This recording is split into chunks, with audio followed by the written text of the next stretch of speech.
नमस्ते छात्र मित्रों, कैलेरा काबरा माध्यमिक विद्यालय से मैं श्रीमती सारिका खन्ना मैडम आज आपको विषय हिंदी का भाषा अध्ययन इयत्ता 8वीं 9वीं और 10वीं यह उसका वाक्य के भेद यह पढ़ाने वाली हूँ।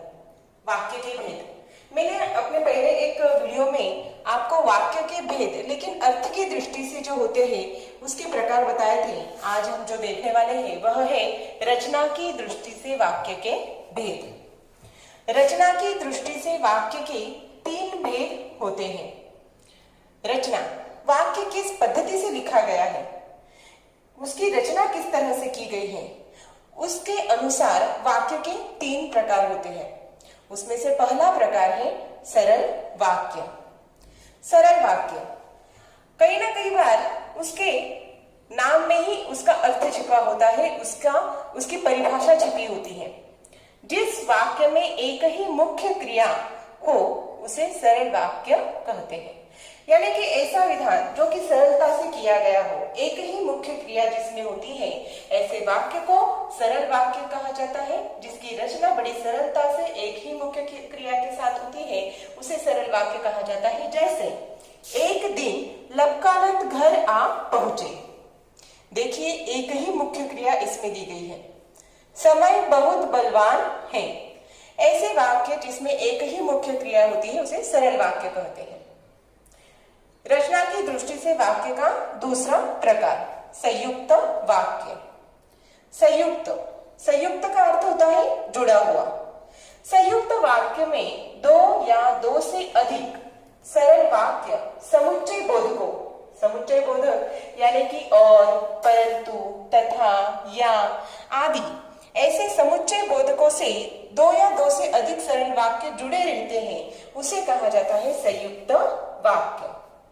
जैसे हम टैक्सी में बैठे और टैक्सी चल पड़ी। देखिए यहाँ पर 2 सरल वाक्य हैं। हम टैक्सी में बैठे, टैक्सी चल पड़ी, उसे और इस समुच्चय बोधक से जोड़ा गया है, इसीलिए यह संयुक्त वाक्य कहलाता है। मांडवी नदी काफी बड़ी तथा वर्षभर पानी से भरी रहती है। ये 2 सरल वाक्य तथा इस समुच्चय बोधक अव्यय से जोड़े गए हैं, इसीलिए इसे संयुक्त वाक्य कहा जाता है। तीसरा मिश्र वाक्य। मिश्र यानी कि कहीं ना कहीं मिश्रित वाक्य उसे कहा जाता है। जिस वाक्य में एक प्रधान का मतलब होता है मुख्य, एक प्रधान और शेष यानी कि बाकी आश्रित उपवाक्य हो उसे मिश्र वाक्य कहते हैं। यानी कि ऐसे वाक्य जो 2 या 2 से अधिक तो होते हैं परंतु उसमें एक मुख्य वाक्य होता है और बाकी आश्रित यानी कि उस पर आधारित ऐसे उपवाक्य होते हैं, उसे मिश्र वाक्य कहते हैं। जैसे मैं सोचने लगा, यह प्रधान वाक्य है, मुख्य वाक्य है, कि पर्यटन का अपना ही अलग आनंद है। यानी कि इस मुख्य वाक्य पर, प्रधान वाक्य पर यह वाक्य आश्रित है, आधारित है, इसीलिए इसे कहा जाता है मिश्र वाक्य।